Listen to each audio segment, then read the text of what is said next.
Welcome back to another technical deep dive here in the Debug Zone. Today, we're tackling a big question and breaking it down with insights from other users. Hopefully, this clears up some misconceptions and helps you get the answer you need.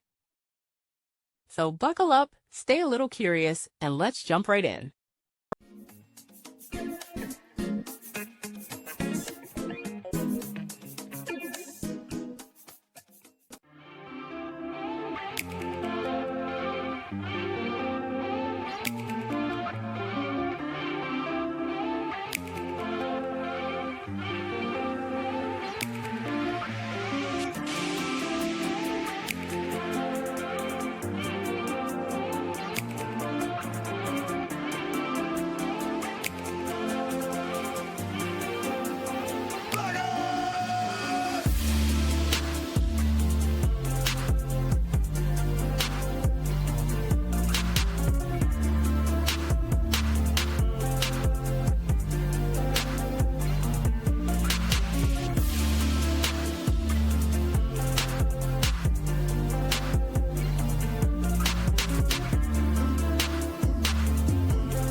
And that's a wrap.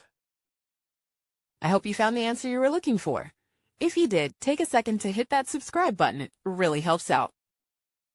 And let me know in the comments which solution worked best for you. See you next time in the Debug Zone.